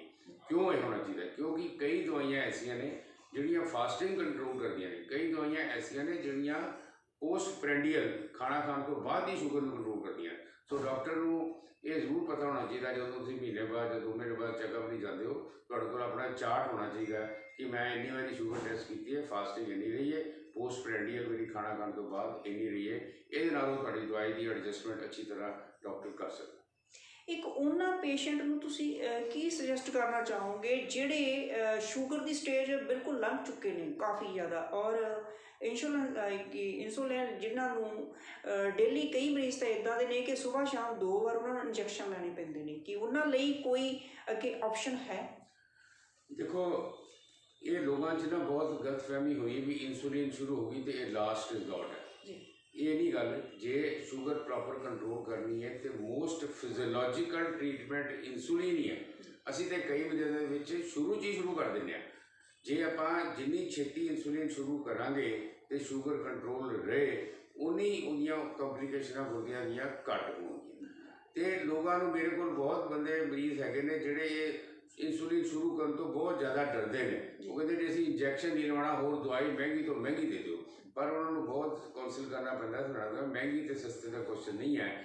ਜਦੋਂ ਓਰਲ ਮੈਡੀਸਨ ਖਾਣਾ ਬੰਦ ਕਰ ਦਿੰਦੀਆਂ ਅਸਰ, ਓਰਲ ਮੈਡੀਸਨ ਕੁਝ ਸਾਲ ਤੱਕ ਅਸਰ ਕਰਦੀਆਂ, ਫਿਰ ਉਹ ਐਗਜ਼ੌਸਟ ਹੋ ਜਾਂਦੀਆਂ, ਫਿਰ ਬੋਡੀ ਦੇ ਵਿੱਚ ਰੈਜ਼ਿਸਟੈਂਸ ਡਿਵੈਲਪ ਹੋ ਜਾਂਦੀ, ਫਿਰ ਇਲਾਜ ਇਨਸੂਲਿਨ ਹੀ ਹੁੰਦਾ। ਸੋ ਇਨਸੂਲਿਨ ਤੋਂ ਡਰਨਾ ਨਹੀਂ ਚਾਹੀਦਾ। ਇਨਸੂਲਿਨ ਲੋਕ ਕਈ ਸਾਰੀ ਉਮਰ ਵੀ ਲਗਾਉਂਦੇ ਨੇ, ਕੋਈ ਬਿਲਕੁਲ ਭਾਵੇਂ 2 ਇੰਜੈਕਸ਼ਨ ਹੋਣ। ਕਈ ਮਰੀਜ਼ਾਂ ਨੂੰ ਉਹਨਾਂ ਦੀ ਬ੍ਰਿਟਲ ਡਾਇਬਟੀਜ਼ ਹੁੰਦੀ ਹੈ। ਬ੍ਰਿਟਲ ਮਤਲਬ ਬੜੀ ਹਾਰਡ ਡਾਇਬਟੀਜ਼ ਹੁੰਦੀ ਹੈ, ਉਹਨਾਂ ਨੂੰ ਅਸੀਂ 4 ਇੰਜੈਕਸ਼ਨ ਵੀ ਦਿੰਦੇ ਹਾਂ। 3 ਇੰਜੈਕਸ਼ਨ ਖਾਣੇ ਤੋਂ ਪਹਿਲਾਂ, ਸਵੇਰੇ, ਦੁਪਹਿਰੇ, ਰਾਤ ਨੂੰ, 1 ਇੰਜੈਕਸ਼ਨ ਸੌਣ ਲੱਗਿਆ। 4 ਇੰਜੈਕਸ਼ਨ ਜਿਹੜੇ ਮਰੀਜ਼ ਲੈਂਦੇ ਨੇ ਉਹਨਾਂ ਦੀ ਸ਼ੂਗਰ ਰਾਊਂਡ ਦੀ ਕਲੌਕ ਬਿਲਕੁਲ ਠੀਕ ਰਹਿੰਦੀ ਹੈ। ਸੋ ਇਨਸੂਲਿਨ ਤੋਂ ਬਿਲਕੁਲ ਨਾ ਡਰੋ, ਜਿੱਥੇ ਡਾਕਟਰ ਨੇ ਪ੍ਰਿਸਕ੍ਰਾਈਬ ਕੀਤੀ ਹੈ ਜ਼ਰੂਰ ਲਓ। ਇੱਕ ਟੈਬਲੇਟ ਵੀ ਲੋਕ ਲੈਂਦੇ ਨੇ ਸ਼ੂਗਰ ਦੀ, ਕਈਆਂ ਨੂੰ ਲੱਗੀ ਹੋਈ ਆ, ਬੀਪੀ ਦੀ ਵੀ ਲੱਗੀ, ਚਲੋ ਉਹ ਤਾਂ ਇੱਕ ਸੈਪਰੇਟ ਵਿਸ਼ਾ, ਉਹਦੇ 'ਤੇ ਫਿਰ ਕਦੇ ਕਰਾਂਗੇ ਆਪਾਂ। ਮੁੜ ਕੇ ਫਿਰ ਜਿਹੜਾ ਕਿਡਨੀ ਪ੍ਰੋਬਲਮ 'ਤੇ ਹੁੰਦੇ, ਕਿਉਂਕਿ ਅੱਜ ਵਰਲਡ ਕਿਡਨੀ ਡੇ ਆ, ਉਹਦੇ 'ਤੇ ਡਾਕਟਰ ਸਾਹਿਬ ਉਹਦੇ 'ਤੇ ਇੱਕ ਵਾਰੀ ਫਿਰ ਡਿਟੇਲ ਕੀ ਇਫੈਕਟ ਪੈਂਦੇ ਨੇ ਲਾਈਫ ਦੇ ਉੱਤੇ, ਕੀ ਇਫੈਕਟ ਪੈਂਦੇ ਨੇ, ਕਿਉਂਕਿ ਕਾਜ਼ਸ ਤਾਂ ਆਪਾਂ ਜਾਣ ਲਏ ਨੇ। ਫਿਰ ਅੱਗੇ ਚੱਲ ਕੇ ਇਹਦੀ ਟ੍ਰੀਟਮੈਂਟ ਕੀ, ਬਸ ਮੇਰਾ ਸਵਾਲ ਇੱਥੇ ਹੀ ਖਤਮ ਹੋ ਜਾਂਦਾ। ਹੁਣ ਸਾਰੀ ਡਿਟੇਲ ਤੁਸੀਂ ਇਹਦੀ ਕਰ ਦਿਓ। ਕਿਡਨੀ ਦੇ ਜਦੋਂ ਮੈਂ ਸਿੰਪਟਮਸ ਦੱਸੇ, ਕਾਰਨ ਦੱਸੇ, ਹੁਣ ਹੈਗਾ ਵੀ ਕਿਡਨੀ ਜਦੋਂ ਫੇਲ ਹੋ ਗਈ ਫਿਰ ਕੀ ਕਰਨਾ। ਜਦੋਂ ਕਿਡਨੀ ਦਾ ਕੰਮ ਹੋ ਗਿਆ ਤੇ ਲੋਕਾਂ ਦਾ ਇੱਕ ਕੁਐਸਚਨ ਇਹ ਵੀ ਹੁੰਦਾ ਜੀ ਮੇਰੀ ਇੱਕ ਕਿਡਨੀ ਫੇਲ ਹੈ ਤੇ 2 ਕਿਡਨੀਆਂ ਫੇਲ ਨੇ। ਇਹਦਾ ਮੈਂ ਇੱਕੋ ਲਾਈਨ 'ਚ ਜਵਾਬ ਦਿਆਂ ਕਿ ਜਦੋਂ ਇੱਕ ਕਿਡਨੀ ਫੇਲ ਹੁੰਦੀ ਹੈ ਉਦੋਂ ਬੰਦੇ ਨੂੰ ਬਹੁਤੀ ਤਕਲੀਫ ਨਹੀਂ ਹੁੰਦੀ, ਦੂਜੀ ਕਿਡਨੀ ਕੰਪਨਸੇਟ ਕਰਕੇ ਕੰਮ ਨਾਰਮਲ ਚਲਾਈ ਜਾਂਦੀ ਹੈ। ਮਤਲਬ ਇੱਕ ਕਿਡਨੀ ਜੇ ਕਿਸੇ ਦੀ ਕੱਢ ਵੀ, ਮਤਲਬ ਜਦੋਂ ਕੋਈ ਵਾਰੀ ਆਪਰੇਸ਼ਨ ਤੋਂ ਬਾਅਦ ਕੋਈ ਕਿਡਨੀ 'ਚ ਪਸ ਪੈ ਗਈ ਜਾਂ ਕਿਡਨੀ ਖਰਾਬ ਹੋ, ਕੱਢ ਦਿੱਤਾ ਜਾਂਦਾ ਹੈ, ਜਾਂ ਕੋਈ ਕਿਡਨੀ ਕਿਸੇ ਨੂੰ ਡੋਨੇਟ ਕਰਦਾ, ਉਹਦੀ ਦੂਸਰੀ ਕਿਡਨੀ ਪੂਰੀ ਕੰਮ ਕਰਦੀ ਰਹਿੰਦੀ। ਅੱਛਾ, ਜਦੋਂ ਦੋਨੋਂ ਕਿਡਨੀਆਂ ਫੇਲ ਹੋ ਜਾਣ, ਜਦੋਂ ਮਤਲਬ ਅਸੀਂ ਕਹਿੰਦੇ ਹਾਂ ਮਰੀਜ਼ ਨੂੰ ਵੀ ਤੇਰਾ ਕਿਡਨੀ ਫੇਲਰ ਹੈ, ਇਹਦਾ ਮਤਲਬ ਹੈ ਦੋਨੋਂ ਫੇਲ। ਉਹਦੇ ਵਿੱਚ ਟ੍ਰੀਟਮੈਂਟ ਜਿਹੜੀਆਂ ਨੇ ਨਾ ਬਹੁਤ ਘੱਟ ਰਹਿ ਜਾਂਦੀ ਨੇ। ਸਿਰਫ 2 ਟ੍ਰੀਟਮੈਂਟ। ਇੱਕ ਟ੍ਰੀਟਮੈਂਟ ਹੈਗੀ ਹੈ ਡਾਇਲਿਸਿਸ ਕਰਾਉਣੀ। ਡਾਇਲਿਸਿਸ ਜਿਹੜਾ 2 ਤਰ੍ਹਾਂ ਦਾ ਹੁੰਦਾ ਹੈ, ਇੱਕ ਮਸ਼ੀਨ ਦਾ ਡਾਇਲਿਸਿਸ ਜਿਹਨੂੰ ਅਸੀਂ ਹੈਮੋਡਾਇਲਿਸਿਸ ਕਹਿੰਦੇ ਹਾਂ, ਇੱਕ ਪੇਟ 'ਚੋਂ ਡਾਇਲਿਸਿਸ ਹੁੰਦਾ ਹੈ ਪੈਰੀਟੋਨੀਅਲ ਡਾਇਲਿਸਿਸ। ਜਿਹੜਾ ਹੀਮੋਡਾਇਲਿਸਿਸ ਹੈ ਉਹ ਹਸਪੀਟਲ ਦੇ ਵਿੱਚ ਹੀ ਹੁੰਦਾ ਹੈ, ਔਰ ਹਫ਼ਤੇ 'ਚ 2 ਵਾਰੀ ਜਾਂ 3 ਵਾਰੀ ਕਰਵਾਉਣਾ ਪੈਂਦਾ। ਉਹਦੇ ਨਾਲ ਮਰੀਜ਼ ਦੀ ਜਿਹੜੀ ਹੈ ਯੂਰੀਆ ਤੇ ਕ੍ਰੈਟਿਨਿਨ ਜਿਹੜੇ ਵਧੇ ਹੁੰਦੇ ਨੇ ਉਹ ਘੱਟ ਜਾਂਦੇ ਨੇ। ਮਸ਼ੀਨ ਇੱਕ ਆਰਟੀਫਿਸ਼ੀਅਲ ਕਿਡਨੀ ਦਾ ਕੰਮ ਕਰਦੀ ਹੈ। ਜਿਹੜਾ ਪੇਟ ਦਾ ਡਾਇਲਿਸਿਸ ਹੈ ਉਹ ਅਸੀਂ ਇੱਕ ਕੈਨੂਲਾ ਪੇਟ ਫਿਕਸ ਕਰਕੇ ਮਰੀਜ਼ ਨੂੰ ਦੱਸ ਦਿੰਦੇ ਹਾਂ। ਉਹ ਘਰ ਹੀ ਰੋਜ਼ ਆਪਣੇ ਅੰਦਰ ਪੇਟ ਦੇ ਵਿੱਚ ਇੱਕ ਫਲੂਇਡ ਪਾਉਂਦਾ ਹੈ ਤੇ ਫਿਰ ਨਾਲ ਕੱਢ ਲੈਂਦਾ ਹੈ। ਉਹਦੇ ਵਿੱਚ ਇੱਕ ਹੈਲਪ ਦੀ ਲੋੜ ਹੁੰਦੀ ਜਿਹੜਾ ਪ੍ਰੋਸੈਸ ਕਰਾ ਸਕੇ। ਉਹ ਵੀ ਬੜਾ ਕਾਮਯਾਬ ਤਰੀਕਾ, ਉਹਨੂੰ ਕਹਿੰਦੇ ਨੇ CAPD ਤੇ ਕੰਟੀਨਿਊਸ ਐਂਬੂਲੇਟਰੀ ਪੈਰੀਟੋਨੀਅਲ ਡਾਇਲਿਸਿਸ। ਦੂਸਰਾ ਜਿਹੜਾ ਇਲਾਜ, ਜਿਹੜਾ ਪੱਕਾ ਇਲਾਜ ਹੈ, ਡਾਇਲਿਸਿਸ ਇਲਾਜ ਇਜ਼ ਟੈਂਪਰੇਰੀ ਇਲਾਜ। ਦੂਸਰਾ ਪੱਕਾ ਇਲਾਜ ਹੈ ਕਿਡਨੀ ਟ੍ਰਾਂਸਪਲਾਂਟ। ਗੁਰਦਿਆਂ ਦਾ ਨਵਾਂ ਗੁਰਦਾ ਬੰਦੇ 'ਚ ਪੈ ਜਾਏ, ਉਹਨੂੰ ਕਹਿੰਦੇ ਗੁਰਦੇ ਦਾ ਬਦਲਣਾ। ਮਾਫ਼ ਕਰਨਾ, ਇੱਥੇ ਮੇਰਾ ਇੱਕ ਸਵਾਲ ਇਹ ਹੈ ਕਿ ਜਦੋਂ ਇੱਕ ਕਿਡਨੀ ਜਿਹੜੀ ਡੈਮੇਜ ਹੋ ਜੇ ਉਦੋਂ ਹੀ ਟ੍ਰਾਂਸਪਲਾਂਟ ਕਰਾ ਲੈਣੀ ਚਾਹੀਦੀ, ਜਾਂ ਜਦੋਂ ਅਗਲੀ ਸਟੇਜ ਨੈਕਸਟ ਦੋਨੋਂ ਕਿਡਨੀਆਂ? ਨਹੀਂ, ਬਿਲਕੁਲ ਜਦੋਂ ਇੱਕ ਕਿਡਨੀ ਡੈਮੇਜ ਕੋਈ ਟ੍ਰਾਂਸਪਲਾਂਟ ਦੀ ਜ਼ਰੂਰਤ ਨਹੀਂ ਹੈ, ਕਿਉਂਕਿ ਦੂਜੀ ਕਿਡਨੀ ਜੇ ਠੀਕ ਕੰਮ ਕਰ ਰਹੀ ਹੈ there is no need for transplant if one kidney is lost। ਜੇ ਇੱਕ ਕਿਡਨੀ ਖਰਾਬ ਹੋ ਗਈ ਹੈ ਕੋਈ ਮਤਲਬ ਦੂਸਰੀ ਕਿਡਨੀ ਕੰਪਨਸੇਟ ਨੈਚੁਰਲੀ ਕੁਦਰਤੀ ਉਹਨੂੰ ਕਰਾਈ ਜਾਂਦੀ। ਸੋ ਕਿਡਨੀ ਟ੍ਰਾਂਸਪਲਾਂਟ ਜਿਹੜਾ ਹੈ ਇਹ ਬੜਾ ਵੱਡਾ ਇੱਕ ਕੁਐਸਚਨ ਹੈਗਾ, ਕਿਉਂਕਿ ਇਹਦੇ ਲਈ ਇੱਕ ਡੋਨਰ ਚਾਹੀਦਾ। ਹੁਣ ਡੋਨਰ 2 ਤਰ੍ਹਾਂ ਦੇ ਹੁੰਦੇ ਨੇ। ਇੱਕ ਡੋਨਰ ਹੈ ਕਿ ਲਿਵਿੰਗ ਰਿਲੇਟਿਡ ਡੋਨਰ ਹੋਏ, ਘਰ ਦੇ ਵਿੱਚ ਕੋਈ ਭੈਣ ਭਰਾ, ਮਾਤਾ ਪਿਤਾ ਜਾਂ ਵਾਈਫ, ਉਹ ਪਾਰਟਨਰ, ਉਹ ਉਹਨਾਂ ਨੂੰ ਕਿਡਨੀ ਦੇ ਦੇਵੇ, ਇਹਨੂੰ ਕਹਿੰਦੇ ਨੇ ਲਾਈਵ ਡੋਨਰ। ਦੂਸਰਾ ਹੈਗਾ ਕੈਡਾਵਰ ਡੋਨਰ, ਜਿਹਦੇ ਬਾਰੇ ਬਹੁਤ ਜ਼ਿਆਦਾ ਲੋਕਾਂ ਨੂੰ ਪਤਾ ਨਹੀਂ ਹੈ, ਜਿਹੜਾ ਮੈਸੇਜ ਸਪਰੈਡ ਕਰਨ ਦੀ ਲੋੜ ਹੈ। ਕੈਡਾਵਰ ਡੋਨਰ ਦਾ ਮਤਲਬ ਹੈ ਵੀ ਜਿਹੜੇ ਇਨਸਾਨ ਐਕਸੀਡੈਂਟਸ ਦੇ ਵਿੱਚ ਬ੍ਰੇਨ ਡੈਡ ਹੋ ਜਾਂਦੇ ਨੇ, ਉਹ ਜੇ ਉਹਨਾਂ ਦੇ ਘਰ ਦੇ ਕੰਸੈਂਟ ਦੇਣ ਤੇ ਉਹਨਾਂ ਦਾ ਕਿਡਨੀਜ਼ ਰਾਦਰ ਉਹਨਾਂ ਦੇ ਹਾਰਟ ਲੰਗਸ ਸਾਰਾ ਕੁਝ ਆਰਗਨ ਲਿਆ ਜਾ ਸਕਦਾ ਹੈ, ਜਿਹੜੇ ਕਿ ਲੋੜਵੰਦ ਲੋਕਾਂ ਨੂੰ ਦਿੱਤਾ ਜਾ ਸਕਦਾ ਹੈ। ਔਰ ਇੱਕ ਬੰਦਾ ਜੇ ਆਪਣੇ ਆਰਗਨ ਡੋਨੇਸ਼ਨ ਦੀ ਕੰਸੈਂਟ ਦਿੰਦਾ ਹੈ ਜਾਂ ਉਹਦੀ ਫੈਮਿਲੀ ਕੰਸੈਂਟ ਦਿੰਦੀ ਹੈ, ਜਦੋਂ ਕਿ ਉਹ ਆਪ ਖਤਮ ਹੋ ਚੁੱਕਾ ਹੈ, ਉਹਨੇ ਮਰਨਾ ਹੀ ਮਰਨਾ ਹੈ, ਉਹਦਾ ਬ੍ਰੇਨ ਡੈਡ ਹੋ ਚੁੱਕਾ ਹੈ, ਤੇ 5 ਲਾਈਫਸ ਬਚਾਈਆਂ ਜਾ ਸਕਦੀਆਂ ਨੇ, ਹਾਰਟ ਦੇ ਕੇ, ਲੰਗਸ ਦੇ ਕੇ, ਪੈਨਕ੍ਰੀਅਸ ਦੇ ਕੇ, ਲਿਵਰ ਦੇ ਕੇ, ਕਿਡਨੀ ਦੇ ਕੇ। ਸੋ ਇਹ ਸਾਰੇ ਆਰਗਨ ਡੋਨੇਸ਼ਨ ਵਾਸਤੇ ਹਿੰਦੁਸਤਾਨ ਦੇ ਵਿੱਚ ਬਹੁਤ ਥੋੜ੍ਹੇ ਸੈਂਟਰ ਨੇ ਜਿਹੜੇ ਲੈਂਦੇ ਨੇ। ਸਾਡਾ ਜਿਹੜਾ ਨੀਅਰੈਸਟ ਸੈਂਟਰ ਹੈ ਉਹ PGI ਹੈਗਾ, ਉੱਥੇ ਲਿਵਰ ਤੇ ਕਿਡਨੀ ਟ੍ਰਾਂਸਪਲਾਂਟ ਹੁੰਦਾ ਹੈ, ਹਾਰਟ ਤੇ ਲੰਗਸ ਉੱਥੇ ਅਜੇ ਨਹੀਂ ਹੁੰਦੇ। ਇਹਦਾ ਡਾਕਟਰ ਸਾਹਿਬ ਪ੍ਰੋਸੀਜਰ ਕੀ ਅਡਾਪਟ ਕਰਨਾ ਪੈਂਦਾ, ਕੋਈ ਲੀਗਲੀ ਜਿੰਦਾ ਹੈ ਕਿ ਜਿਵੇਂ PGI ਦਾ ਆਪਣਾ ਸੈਂਟਰ ਬਣਾਇਆ, ਉਹ ਸੈਂਟਰ ਨੂੰ ਕਿਹੜੀਆਂ ਗਾਈਡਲਾਈਨਸ ਫੋਲੋ ਕਰਨੀਆਂ ਪੈਂਦੀਆਂ ਜੇ ਆਪਾਂ ਲੀਗਲ ਤੌਰ ਤੇ ਜਾਣਾ ਚਾਹੀਏ ਤਾਂ? ਨਹੀਂ, ਇਹਦੇ ਲਈ ਬਕਾਇਦਾ ਲਾਅ ਬਣਿਆ ਹੋਇਆ ਟ੍ਰਾਂਸਪਲਾਂਟ ਐਕਟ, ਉਹਦੇ ਵਿੱਚ ਇੱਕ ਕਮੇਟੀ ਬੈਠਦੀ ਹੈ ਜਿਹੜੀ ਇੱਕ ਪਹਿਲਾਂ ਤੇ ਉਹ ਸੈਂਟਰ ਰੈਕਗਨਾਈਜ਼ ਹੁੰਦਾ ਵੀ ਉਹ ਸੈਂਟਰ ਤੇ ਕੈਡਾਵਰ ਟ੍ਰਾਂਸਪਲਾਂਟ ਲਿਆ ਜਾ ਸਕਦਾ। ਉਹ ਸੈਂਟਰ ਗਵਰਨਮੈਂਟ ਦੀ ਇੱਕ ਬੜੀ ਹਾਈ ਲੈਵਲ ਕਮੇਟੀ ਉਹਨੂੰ ਪਾਸ ਕਰਦੀ ਹੈ। ਪ੍ਰਾਈਵੇਟ ਸੈਕਟਰ 'ਚ ਕੋਈ ਕੈਡਾਵਰ ਦਾ ਅਜੇ ਤੱਕ ਪਾਸ ਨਹੀਂ ਹੋਇਆ ਹੋਇਆ ਪੰਜਾਬ 'ਚ। ਤੇ ਉਸ ਤੋਂ ਬਾਅਦ ਜਦੋਂ ਜੇ ਚੰਡੀਗੜ੍ਹ ਦਾ PGI ਦੀ ਗੱਲ ਕਰਦੇ ਹਾਂ, ਉੱਥੇ ਜਦੋਂ ਕੈਡਾਵਰ ਟ੍ਰਾਂਸਪਲਾਂਟ ਹੋਣਾ ਹੈ ਇੱਕ ਹਾਈ ਲੈਵਲ ਕਮੇਟੀ ਬੈਠਦੀ ਹੈ, ਉਹਦੇ ਵਿੱਚ ਨਿਊਰੋਲੋਜਿਸਟ, ਐਨਾਸਥੈਟਿਸਟ ਤੇ ਸਰਜਨ ਇਹ ਬੈਠ ਕੇ ਸਾਰੇ ਇਹ ਪਾਸ ਕਰਦੇ ਨੇ ਵੀ ਇਹ ਬੰਦਾ ਵਾਕਈ ਬ੍ਰੇਨ ਡੈਡ ਹੋ ਚੁੱਕਾ ਹੈ। ਫਿਰ ਉਹ ਘਰਦਿਆਂ ਦੀ ਕੰਸੈਂਟ ਲੀਗਲੀ ਲਈ ਜਾਂਦੀ ਹੈ, ਫਿਰ ਉਹਨੂੰ ਲਿਆ ਜਾਂਦਾ। ਇਹ ਹੋ ਗਿਆ ਕੈਡਾਵਰ। ਦੂਸਰਾ ਹੈਗਾ ਜੇ ਲਾਈਵ ਰਿਲੇਟਡ ਹੈ, ਜਿੱਦਾਂ ਮਾਤਾ ਆਪਣੇ ਬੱਚੇ ਨੂੰ ਦੇਣਾ ਚਾਹੁੰਦੀ ਹੈ, ਉਹਦੇ ਲਈ ਪ੍ਰਾਈਵੇਟ ਸੈਕਟਰ ਦੇ ਵਿੱਚ ਵੀ ਕਾਫੀ ਸੈਂਟਰ ਹੈਗੇ ਨੇ, ਉਹ ਸੈਂਟਰ ਵੀ ਲੀਗਲੀ ਰੈਕਗਨਾਈਜ਼ ਨੇ ਬਾਈ ਦੀ ਆਫੀਸ਼ੀਅਲ ਕਮੇਟੀ। ਬੜੀ ਹਾਈ ਲੈਵਲ ਕਮੇਟੀ ਆਉਂਦੀ ਹੈ, ਉਹ ਸਾਰਾ ਕੁਝ ਦੇਖਦੀ ਵੀ ਇੱਥੇ ਟ੍ਰਾਂਸਪਲਾਂਟ ਦੇ ਸਾਰੇ ਸੁਵਿਧਾ ਸਾਰਾ ਕੁਝ ਤਰੀਕਾ ਹੈਗਾ, ਫਿਰ ਉੱਥੇ ਉਹਨਾਂ ਨੂੰ ਦਿੱਤੀ ਜਾਂਦੀ ਹੈ।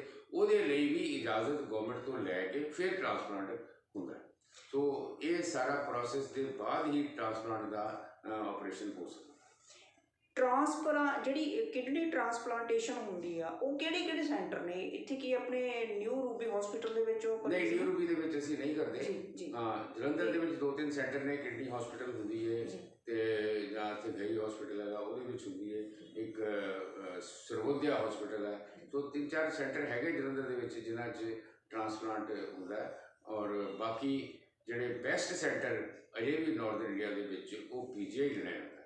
ਜਾਂ ਦਯਾਨੰਦ ਮੈਡੀਕਲ ਕਾਲਜ ਦੇ ਵਿੱਚ ਵੀ ਨੰਬਰ ਆਫ ਟ੍ਰਾਂਸਪਲਾਂਟਸ ਕਾਫੀ ਅੱਛੇ ਹੁੰਦੇ ਨੇ, ਉਹਨਾਂ ਦੇ ਰਿਜ਼ਲਟਸ ਵੀ ਬਹੁਤ ਅੱਛੇ ਨੇ। ਇੱਕ ਗੱਲ ਮੈਂ ਦੱਸ ਦਿਆਂ, ਜਿੱਥੇ ਜ਼ਿਆਦਾ ਟ੍ਰਾਂਸਪਲਾਂਟ ਹੋਣਗੇ ਉਹਨਾਂ ਦੇ ਰਿਜ਼ਲਟ ਬਹੁਤ ਅੱਛੇ ਹੋਣਗੇ।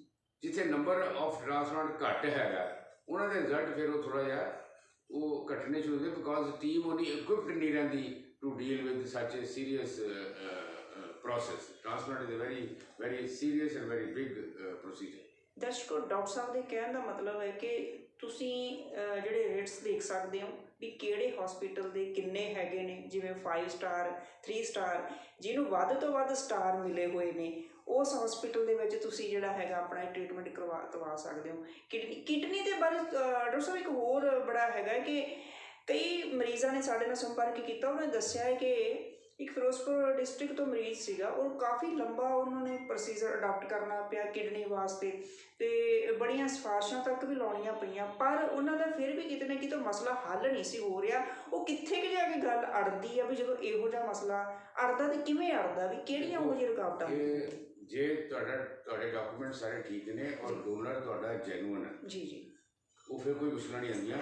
ਇਹ ਲੋਕ ਜਿਹੜੇ ਕਹਿੰਦੇ ਨੇ ਨਾ ਅਸੀਂ ਬਹੁਤ ਕੋਸ਼ਿਸ਼ ਕੀਤੀ, ਆਮ ਤੌਰ 'ਤੇ ਉਹਨਾਂ ਦਾ ਡੋਨਰ ਜੈਨੂਅਨ ਨਹੀਂ ਹੁੰਦਾ।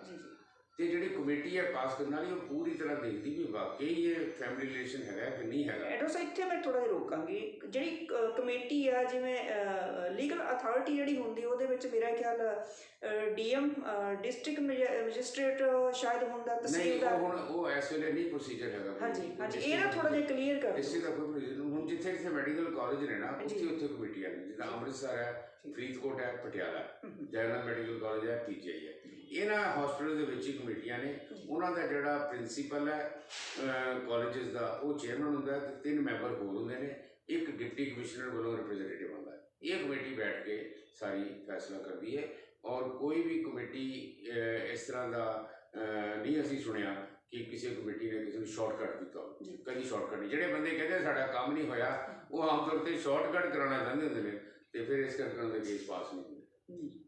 ਅੱਛਾ, ਜੇ ਕਿਸੇ ਦੇ ਮਤਲਬ ਮੰਨ ਲਓ ਘਰ ਦੇ ਵਿੱਚੋਂ ਕੋਈ ਮੈਂਬਰ ਨਹੀਂ ਅਵੇਲੇਬਲ ਹੈਗਾ ਤਾਂ ਕਿਡਨੀ ਦੇਣ ਦੇ ਲਈ, ਔਰ ਉਹ ਬੜਾ ਐਮਰਜੈਂਸੀ ਕੇਸ ਆ ਤੇ ਉਹਨੂੰ ਜ਼ਰੂਰੀ ਵੀ ਹੈ ਕਿਉਂਕਿ ਬਚਾਉਣਾ ਹੈ ਕਾਨੂੰਨ ਤੌਰ ਤੇ ਤੁਸੀਂ ਕੋਈ ਵੀ ਬੰਦਾ ਕਿਸੇ ਨੂੰ ਕਿਡਨੀ ਦੇ ਸਕਦਾ ਜੀ, ਬਟ ਉਹਨੂੰ ਇਹ ਪ੍ਰੂਵ ਕਰਨਾ ਪਏਗਾ ਕਿ ਮੈਂ ਇਹਦੇ 'ਚ ਕੋਈ ਪੈਸੇ ਦਾ ਲੈਣ ਦੇਣ ਨਹੀਂ ਕੀਤਾ। ਮਿਊਚੁਅਲ ਕੰਸੈਂਟ ਹੋਣੀ ਚਾਹੀਦੀ ਜੀ। ਫਿਰ ਕੋਈ ਦੇ ਸਕਦਾ, ਲਾਅ ਇਹ ਕਹਿੰਦਾ ਵੀ ਕੋਈ ਬੰਦਾ ਕਿਸੇ ਨੂੰ ਕੋਈ ਕਿਡਨੀ ਦੇ ਸਕਦਾ। ਜੀ ਜੀ।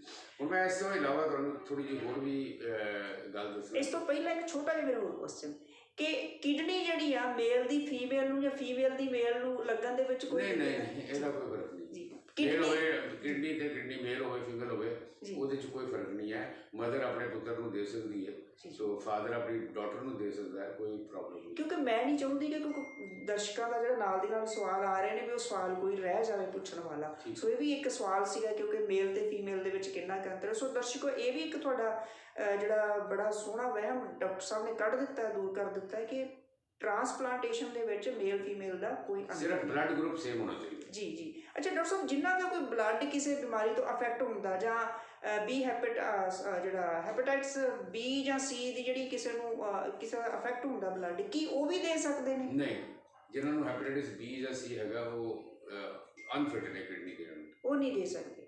ਠੀਕ ਹੈ ਜੀ।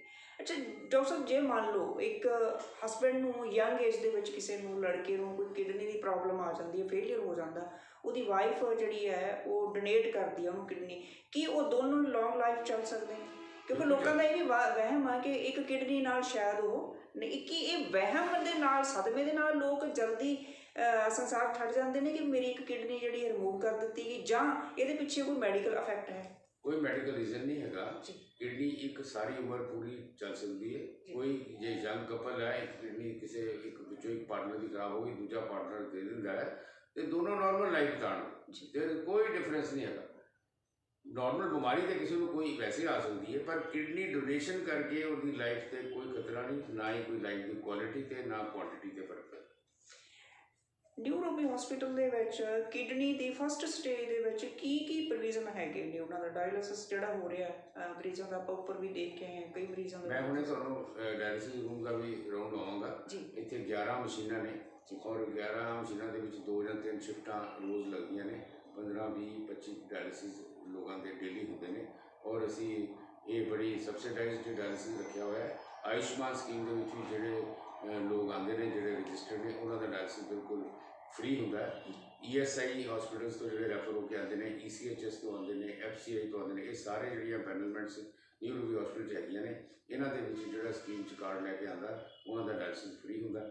ਮੈਂ ਤੁਹਾਨੂੰ ਹੁਣੇ ਡਾਇਲਿਸਿਸ ਰੂਮ ਦਾ ਜਿਨ੍ਹਾਂ ਦਾ ਡਾਕਟਰ ਸਾਹਿਬ ਜਿਨ੍ਹਾਂ ਦਾ ਹੈਲਥ ਇੰਸ਼ੋਰੈਂਸ ਹੋਈ ਹੁੰਦੀ ਆ ਉਹਨਾਂ ਨੂੰ ਵੀ ਜੀ। ਸੋ ਪੇਸ਼ੈਂਟਸ ਨੂੰ ਜਾਂ ਜਿੰਨੇ ਵੀ ਸਾਡੇ ਦਰਸ਼ਕ ਦੇਖ ਰਹੇ ਨੇ ਉਹਨਾਂ ਦੇ ਲਈ ਇੱਕ ਬੜਾ ਈਜ਼ੀ ਕਰ ਦਿੱਤਾ ਹੈ ਡਾਕਟਰ ਸਾਹਿਬ ਨੇ ਕਿ ਇੱਥੇ ਉਹਨਾਂ ਦੇ ਲਈ ਵੀ ਪ੍ਰੋਵੀਜ਼ਨ ਹੈਗਾ, ਜਿਨ੍ਹਾਂ ਨੇ ਕੋਈ ਆਪਣੀ ਸਿਹਤ ਸੰਬੰਧੀ ਕੋਈ ਬੀਮਾ ਕਰਵਾਇਆ ਹੈਗਾ ਉਹ ਵੀ ਇੱਥੇ ਬੀਮਾ ਕਰਾਉਣ ਦੀ। ਮੈਂ ਇੱਕ ਗੱਲ ਥੋੜੀ ਜਿਹੀ ਆਪਣੇ ਦਰਸ਼ਕਾਂ ਨੂੰ ਦੱਸਣਾ ਚਾਹੁੰਦਾ ਵਾਂ ਕਿ ਜਦੋਂ ਤੁਸੀਂ ਹੈਲਥ ਇੰਸ਼ੋਰੈਂਸ ਲੈਂਦੇ ਹੋ, ਬੀਮਾ ਕਰਾਉਂਦੇ ਹੋ, ਉਦੋਂ ਆਪਣੀ ਕੋਈ ਚੀਜ਼ ਛੁਪਾ ਕੇ ਨਾ ਰੱਖੋ। ਜੀ ਜੀ। ਕਈ ਲੋਕ ਕੀ ਕਰਦੇ ਨੇ ਕਿ ਡਾਇਬਟਿਕ ਹੁੰਦੇ ਨੇ ਜਾਂ ਬਲੱਡ ਪ੍ਰੈਸ਼ਰ ਜ਼ਿਆਦਾ ਹੁੰਦਾ ਤੇ ਉਹਦੇ ਵਿੱਚ ਲਿਖਾਉਂਦੇ ਨੇ, ਫਿਰ ਜਦੋਂ ਉਹ ਬਿਮਾਰ ਹੁੰਦੇ ਨੇ ਇੰਸ਼ੋਰੈਂਸ ਕਲੇਮ ਲੈਣਾ ਹੁੰਦਾ ਤੇ ਉਹਦੇ ਵਿੱਚ ਹਿਸਟਰੀ ਜਾ ਜਾਂਦਾ ਜੀ ਡਾਇਬਟੀਜ਼ 10 ਸਾਲ ਤੋਂ ਹੈ, 5 ਸਾਲ ਤੋਂ ਹੈ, ਤੇ ਇੰਸ਼ੋਰੈਂਸ ਕਲੇਮ ਜਿਹੜਾ ਉਹਦਾ ਕਲੇਮ ਰਿਜੈਕਟ ਕਰ ਦਿੰਦੀ ਹੈ, ਜਾਂ ਫਿਰ ਸਾਨੂੰ ਕਹਿਣਗੇ ਜੀ ਤੁਸੀਂ ਇਹ ਨਾ ਲਿਖੋ। ਸੋ ਉਹ ਗਲਤ ਪ੍ਰੋਸੀਜਰ ਹੋ ਜਾਂਦਾ ਹੈ। ਬੈਟਰ ਇਹ ਹੁੰਦਾ ਹੈ ਜਦੋਂ ਤੁਸੀਂ ਇੰਸ਼ੋਰੈਂਸ ਕਰਾਉਣੀ ਹੈ ਆਪਣੀ ਪੂਰੀ ਹਿਸਟਰੀ ਡਿਸਕਲੋਜ਼ ਕਰੋ ਕਿ ਮੈਨੂੰ ਡਾਇਬਟੀਜ਼ ਇੰਨੇ ਚਿਰ ਤੋਂ ਹੈ, ਮੈਨੂੰ ਸ਼ੂਗਰ ਜਾਂ ਬਲੱਡ ਪ੍ਰੈਸ਼ਰ ਇੰਨੇ ਚਿਰ ਤੋਂ ਹੈਗਾ ਹੈ। ਉਹਦੇ ਨਾਲ ਪ੍ਰੀਮੀਅਮ ਦਾ ਥੋੜ੍ਹਾ ਬਹੁਤਾ ਫਰਕ ਪੈਂਦਾ, ਬਟ ਤੁਹਾਡੀ ਲਾਈਫ ਸਿਕਿਉਰ ਹੈ। ਸੋ ਇਹ ਵੀ ਬੜੀ ਇੱਕ ਦਿਮਾਗ ਦੇ ਵਿੱਚ, ਜ਼ਿਹਨ ਦੇ ਵਿੱਚ ਬਿਠਾਉਣ ਵਾਲੀ ਗੱਲ ਹੈ ਦਰਸ਼ਕਾਂ ਦੇ ਕਿ ਬਾਅਦ 'ਚ ਡਾਕਟਰਸ ਨੂੰ ਕੋਰਟਾਂ ਕਚਹਿਰੀਆਂ 'ਚ ਘੜੀਸਣ ਦੀ ਬਜਾਏ ਜਾਂ ਉਹਨਾਂ 'ਤੇ ਕਿਸੇ ਤਰ੍ਹਾਂ ਦਾ ਬਲੇਮ ਕਰਨ ਦੀ ਬਜਾਏ ਤੁਸੀਂ ਖੁਦ ਪਰਫੈਕਟ ਹੋ ਕੇ ਆਓ, ਕਿਉਂਕਿ ਕਿਹਾ ਜਾਂਦਾ ਜੇਕਰ ਕਚਹਿਰੀ ਦੇ ਵਿੱਚ ਕੇਸ ਚੱਲਦਾ ਹੋਵੇ ਤਾਂ ਵਕੀਲ ਤੋਂ ਕੋਈ ਗੱਲ ਛੁਪਾਓਗੇ ਤਾਂ ਵੀ ਤੁਸੀਂ ਕੇਸ ਹਾਰੋਗੇ। ਜੇਕਰ ਸਿਹਤ ਸੰਬੰਧੀ ਤੁਹਾਨੂੰ ਕੋਈ ਪ੍ਰੋਬਲਮ ਹੈ, ਗੰਭੀਰ ਸਮੱਸਿਆ ਹੈ, ਤੇ ਤੁਸੀਂ ਡਾਕਟਰ ਨੂੰ ਪੂਰੀ ਜਾਣਕਾਰੀ ਨਹੀਂ ਦਿਓਗੇ ਤੇ ਡਾਕਟਰ ਕਦੇ ਵੀ ਨਹੀਂ ਚਾਹੁੰਦਾ ਹੁੰਦਾ ਹੈ ਕਿ ਉਹਨਾਂ ਦਾ ਮਰੀਜ਼ ਜਿਹੜਾ ਉਹ ਠੀਕ ਨਾ ਹੋਵੇ। ਉਹਨਾਂ ਪੂਰਾ ਟਿੱਲ ਲੱਗ ਜਾਂਦਾ ਡਾਕਟਰ ਸਾਹਿਬ ਦਾ ਕਿ ਉਹਨਾਂ ਦਾ ਮਰੀਜ਼ ਹਰ ਹਾਲਤ ਠੀਕ ਹੋ ਕੇ ਜਾਣਾ ਚਾਹੀਦਾ, ਤਾਂ ਕਿ ਉਹਨਾਂ ਨੂੰ ਅੱਗੇ ਜਿਹੜੀ ਆ ਜਾ ਕੇ ਉਹਨਾਂ ਨੂੰ ਸ਼ਾਬਾਸ਼ੀ ਮਿਲੇ ਔਰ ਉਹ ਕਿਸੇ ਨੂੰ ਜ਼ਿੰਦਗੀ ਦੇ ਸਕਣ। ਅਤੇ ਬਹੁਤ ਭਰਮ ਭੁਲੇਖਿਆਂ ਦੇ ਵਿੱਚ ਕਈ ਵਾਰੀ ਅਸੀਂ ਡਾਕਟਰ ਨੂੰ ਗਲਤ ਠਹਿਰਾ ਦਿੰਦੇ ਹਾਂ, ਔਰ ਡਾਕਟਰ ਸਾਹਿਬ ਨੇ ਬੜੀ ਤਫਸੀਲ ਦੇ ਨਾਲ ਇਹ ਗੱਲ ਸਮਝਾ ਦਿੱਤੀ ਹੈ ਵੀ ਕਿਹੜੀਆਂ ਕਿਹੜੀਆਂ ਚੀਜ਼ਾਂ ਕਰਕੇ ਮਰੀਜ਼ ਕਸੂਰਵਾਰ ਹੁੰਦਾ। ਜੇਕਰ ਸਡਨਲੀ ਕੋਈ ਹਾਦਸਾ ਵਾਪਰ ਜਾਂਦਾ ਹੈ, ਡਾਕਟਰ ਕਦੇ ਵੀ ਨਹੀਂ ਚਾਹੁੰਦੇ ਹੁੰਦੇ ਕਿ ਉਹਨਾਂ ਦਾ ਮਰੀਜ਼ ਜਿਹੜਾ ਹੈਗਾ ਉਹਨਾਂ ਦੇ ਹੱਥੋਂ ਠੀਕ ਹੋ ਕੇ ਨਾ ਜਾਵੇ। ਉਹਨਾਂ ਦੀ ਹਮੇਸ਼ਾ ਕੋਸ਼ਿਸ਼ ਹੁੰਦੀ ਆ। ਸੋ ਡਾਕਟਰ ਸਾਹਿਬ ਆਪਾਂ ਹੁਣ ਰਾਊਂਡ ਲਾ ਲਈਏ ਆਪਣੇ ਉਸ ਦਾ। ਸੋ ਹੁਣ ਤੁਹਾਨੂੰ ਉਹ ਮਸ਼ੀਨਾਂ ਜਿਹੜੀਆਂ ਦਿਖਾਉਂਦੇ ਹੈਗੇ ਆ, ਡਾਇਲਾਸਿਸ ਜਿੱਥੇ ਹੁੰਦਾ ਰੂਮ, ਅਤੇ ਆਪਾਂ ਹੁਣ ਅੰਦਰ ਚੱਲ ਕੇ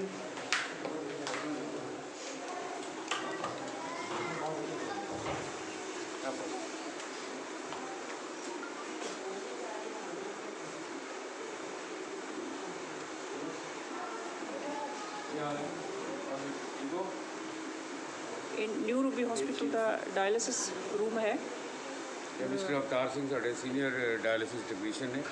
ਇਹ ਸਵੇਰੇ 6 ਵਜੇ ਆ ਕੇ ਡਾਇਲਿਸਿਸ ਲੋਕਾਂ ਦਾ ਸ਼ੁਰੂ ਕਰ ਦਿੰਦੇ ਨੇ।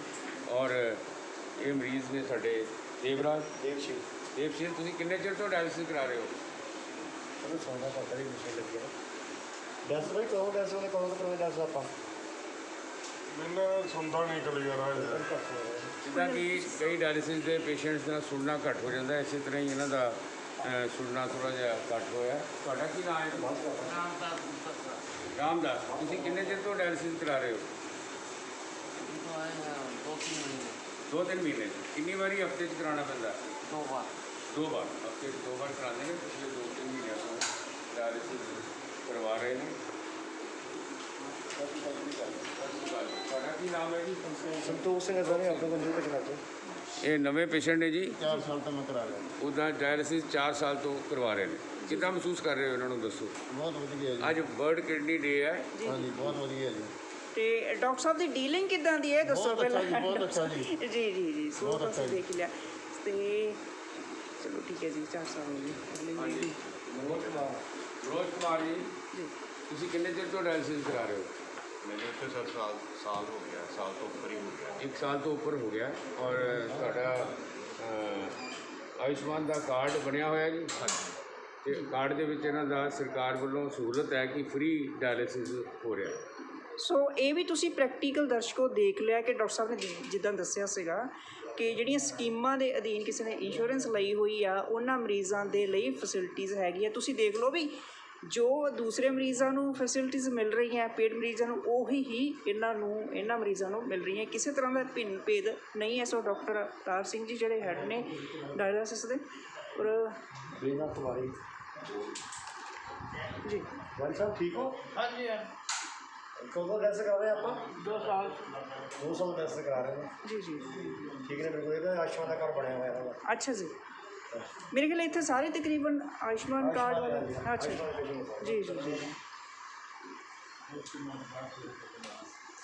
ਹਾਂਜੀ, ਕੀ ਹਾਲ ਹੈ? ਕੀ ਨਾਮ ਤੁਹਾਡਾ? ਸੀਮਾ ਪੇਸ਼ੈਂਟ। ਸੀਮਾ ਕਦੋਂ ਦੀ ਡਾਇਲਿਸਿਸ ਚੱਲ ਰਿਹਾ? 6 ਮਹੀਨੇ ਤੋਂ ਰੈਗੂਲਰ ਕਰਾਉਂਦੇ ਹੋ? ਹਫਤੇ 'ਚ 2 ਵਾਰੀ? 2 ਵਾਰੀ ਇਹਦੀ ਆਯੁਸ਼ਮਾਨ ਕਾਰਡ ਬਣਿਆ ਹੋਇਆ। ਜੀ 1:30 ਵਜੇ ਨਾ ਸਾਰੀ ਤੇ ਕਲਾਸ ਲੈਣੀ। ਠੀਕ ਹੈ ਸਰ। ਸਾਰਾ ਦੂਸਰਾ ਹੈਗਾ। ਠੀਕ ਹੈ ਸਾਰਾ ਬਤਾ ਦਿਓ। ਮੋਨਿਕਾ ਮੋਨਿਕਾ ਬਹੁਤ ਹੀ ਪੁਰਾਣੀ ਪੇਸ਼ੈਂਟ ਹੈ। ਇਹ ਪਿੱਛੇ ਜੇ ਆਉਂਦੇ ਜਾਂਦੇ ਰਸਤੇ ਦੇ ਵਿੱਚ ਦਾ ਐਕਸੀਡੈਂਟ ਹੋ ਗਿਆ, ਪਲਸਟਰ ਵੀ ਲੱਗਾ ਹੋਇਆ, ਔਰ ਫਿਰ ਵੀ ਇਹਦਾ ਡਾਇਲਿਸਿਸ ਰੈਗੂਲਰ ਹੋ ਰਿਹਾ। ਕਿੰਨਾ ਚਿਰ ਹੋ ਗਿਆ ਬੇਟੇ ਡਾਇਲਿਸਿਸ ਕਰ ਰਿਹਾ? 5 ਸਾਲ ਤੋਂ ਡਾਇਲਿਸਿਸ ਕਰਾ ਰਹੀ ਹੈ। ਸਾਡੀ ਕਾਫੀ ਪੁਰਾਣੀ ਮਰੀਜ਼ ਹੈ ਔਰ ਹਫਤੇ ਦੀ 2 ਵਾਰੀ ਆਮ ਤੌਰ 'ਤੇ ਕਰਾਉਂਦੀ ਹੈ, ਕਈ ਵਾਰੀ 3 ਵਾਰੀ ਵੀ। 3 ਵਾਰੀ ਵੀ ਕਰਾ ਲੈਂਦੀ ਹੈ। ਆਯੁਸ਼ਮਾਨ ਕਾਰਡ ਬਣਿਆ ਹੋਇਆ ਹੈ। ਇੱਥੇ ਸਾਰੇ ਇਸ ਵੇਲੇ ਤੁਸੀਂ ਦੇਖ ਰਹੇ ਹੋ ਕਿ ਜਿੰਨੇ ਵੀ ਪੇਸ਼ੈਂਟ ਦੇ ਨਾਲ ਡਾਕਟਰ ਸਾਹਿਬ ਨੇ ਆਪਾਂ ਨੂੰ ਰੂਬਰੂ ਕਰਾਇਆ, ਉਹ ਸਾਰੇ ਆਯੁਸ਼ਮਾਨ ਕਾਰਡ ਵਾਲੇ ਹੈਗੇ ਨੇ। ਨਿਊ ਰੂਬੀ ਹਸਪੀਟਲ ਦੀ ਆਪਾਂ ਜਿਹੜੀ ਇਸ ਵੇਲੇ ਕਵਰੇਜ ਕਰ ਰਹੇ ਹਾਂ ਜਲੰਧਰ ਦੀ। ਅਤੇ ਸਾਡਾ ਰਿਸਟ੍ਰਿਕਟਡ ਏਰੀਆ ਹੈਗਾ, ਇਹਦੇ ਵਿੱਚ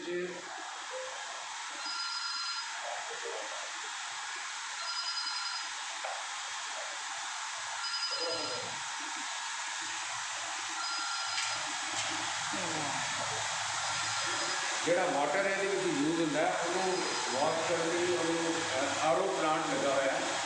ਆਰਓ ਦਾ ਮਤਲਬ ਰਿਵਰਸ ਓਸਮੋਸਿਸ। ਰਿਵਰਸ ਓਸਮੋਸਿਸ ਦੇ ਨਾਲ ਜਿਹੜਾ ਇਹ ਮਸ਼ੀਨਾਂ ਦੇ ਵਿੱਚ ਪਾਣੀ ਜਾਂਦਾ ਹੈ, ਉਹ ਇੱਕੋ ਸਾਰ ਫਿਲਟਰ ਹੋ ਕੇ ਸੌਫਟਨਰ ਵੀ ਲੱਗਾ, ਸੌਫਟ ਪਾਣੀ ਕਰਕੇ ਫਿਰ ਭੇਜਿਆ ਜਾਂਦਾ। ਇਹ ਸਾਰੇ ਡਾਕਟਰ ਵਾਟਰ ਨਾਲ ਹੀ ਫਿਲ ਕੀਤੇ ਹੋਏ ਨੇ? ਇਹ ਜਿਹੜਾ ਆਰਓ ਦਾ ਰੋਲ ਹੈ ਨਾ, ਜਦੋਂ ਅਸੀਂ ਡਾਇਲਿਸਿਸ ਕਰ ਰਹੇ ਹੁੰਦੇ ਹਾਂ, ਇੱਕ ਤੇ ਫਿਲਟਰ ਹੈ, ਮੈਂ ਤੁਹਾਨੂੰ ਮਸ਼ੀਨ 'ਤੇ ਦਿਖਾਵਾਂਗਾ, ਅਤੇ ਮਸ਼ੀਨ ਦੇ ਵਿੱਚ ਵਾਟਰ ਦਾ ਰੋਲ ਹੈ।